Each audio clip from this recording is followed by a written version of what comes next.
Chemical bonding. Just is a revision work first. There are, three types of bonding. One is called electrovalent bonding, one is called covalent bonding, and the third, which will be the new one for this year, is coordinate bonding. So, first, let me start with electrovalent bonding. In electrovalent bonding, you have to get a rough idea about what are ions. Ions are charged particles. Some ions will lose electron, some ions will gain electron. That will depend on the last shell of the atom. Like supposing I am having sodium, which is having an atomic number 11. Its electronic configuration is 2, 8, 1. Another one I am showing is chlorine, which is atomic number 17. It has electronic configuration 2, 8, 7. So just look at the last shells. Sodium is having 1 and chlorine is having 7.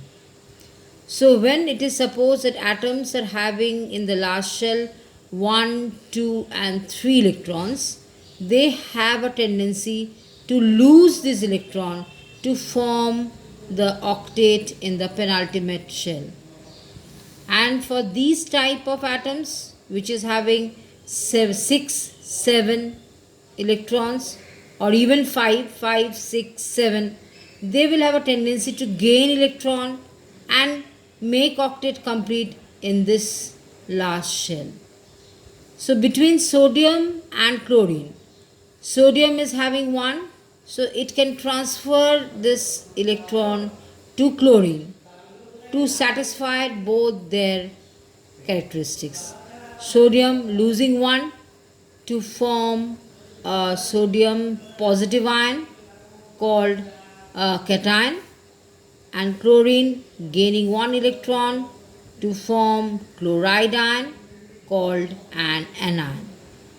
So when this happens, when the ions are formed, the positive sodium ion will attract the chloride ion due to electrostatic force of attraction between them and will form ultimately a molecule of sodium chloride. So did you follow? This is the transfer of electron which is resulting in formation of ions, and the formation electron affinity on these ions will make up a molecule sodium chloride, which is an electrovalent compound, and it has formed electrovalency. Another example I can show you, magnesium. What is the atomic number? 12. Electronic configuration 2, 8, 2. Oxygen O. What is the atomic number? 8, 2, 6.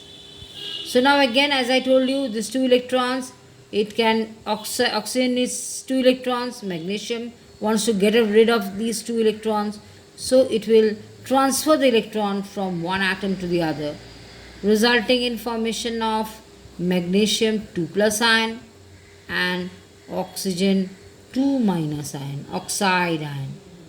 So again, the 2 positive will attract the 2 negative and form a molecule of magnesium oxide.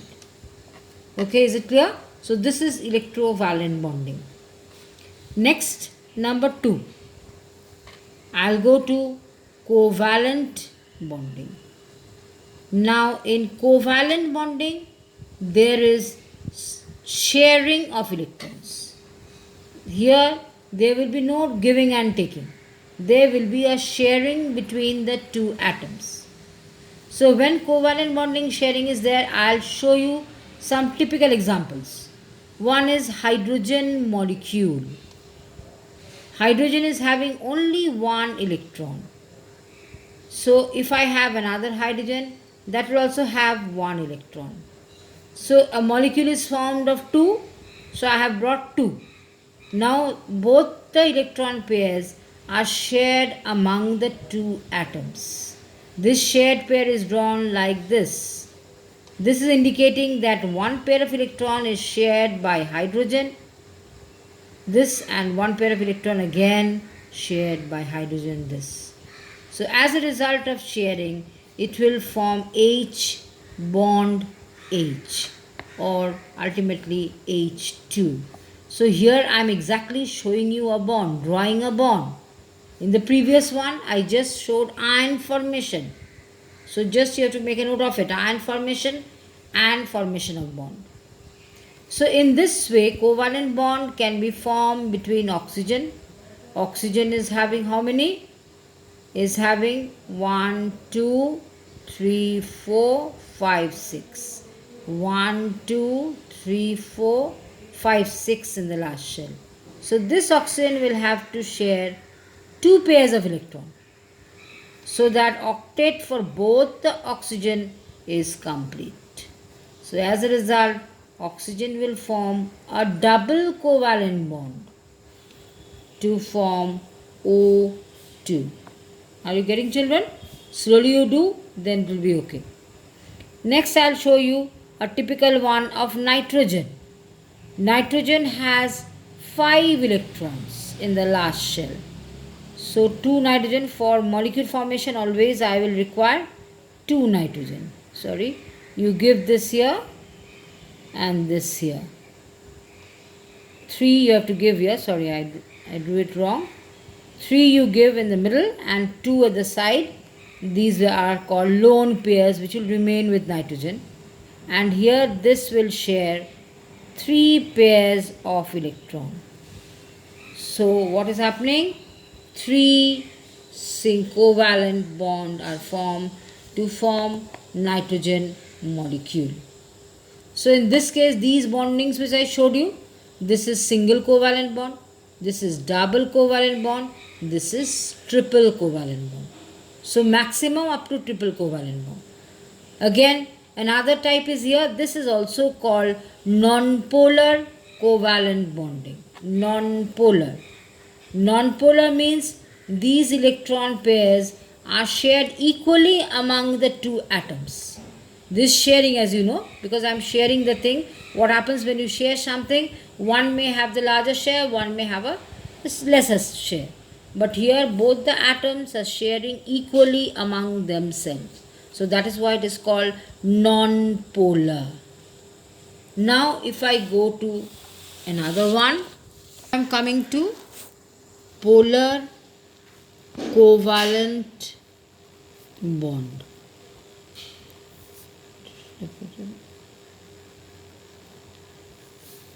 Polar covalent bond. In this you will find I will form a bonding, say, between hydrogen and chlorine. Hydrogen having 1 electron and chlorine is having 7 electrons. See, I have marked with 2 different signs. One is a cross because 2 are 2 different atoms. So I am showing it by 2 different signs. So now here also there is a single covalent bond formed, just like the others. 7 electrons. So now this is also single covalent bond, but there is a difference. Now what is the difference? This is shared among, first of all, shared among 2 atoms. One atom is having 1 single electron and the other atom is having 7 electrons. So one is electronically rich and the other is electronically poor. So when this dissimilarity comes between the number of electrons and the number of electrons shared between these 1 electron rich atom and 1 electron poor atom, what happens? Due to electron density of chloride among the in and around chlorine, this bond will be pulled more towards chlorine. I am just drawing. So according to drawing, I am showing you the electron density. But actually, these are concepts which cannot be drawn on a page. Just to make you form, I am telling you, their electron density around chloride will increase due to the pull of this electron pair towards chlorine. Whereas hydrogen, because it is having less electron density, it cannot pull this towards itself. So a tug of war results between the two, where the stronger chloride ion pulls the bond towards itself. As a result, electron density becomes more around chlorine. So a small negative charge develops around up on chlorine. And hydrogen, since it cannot pull this, it becomes electron poor. The electron density is more or less not very insufficient around hydrogen, so it gathers a positive charge, delta positive. Delta indicates what you know? A very small amount, not a total positive charge or a negative charge, but a fraction to fraction positive and negative charge. So this also is forming HCl, covalent bond, but with the difference of charges being developed around hydrogen and chlorine. So when the charges develop, that means an polarity has developed. So we say hydrogen chloride is a polar covalent compound. So this is how it happens, polar covalent compound. Another example I'll show you, that of water. Water is, oxygen is having how many? 6. These are the 6 electrons. Hydrogen is having 1 is coming from this side. Hydrogen is having 1 coming from this side. So here is 1 bond, here is 1 bond. This is actually water molecule. Now when this water molecule is found, again you can find oxygen is electronically rich. So above oxygen there will be a delta negative charge, and the 2 hydrogen, because electron density is less in and around, it will develop a delta positive charge. So again polarity has developed in water molecule. So we say water is a polar covalent liquid.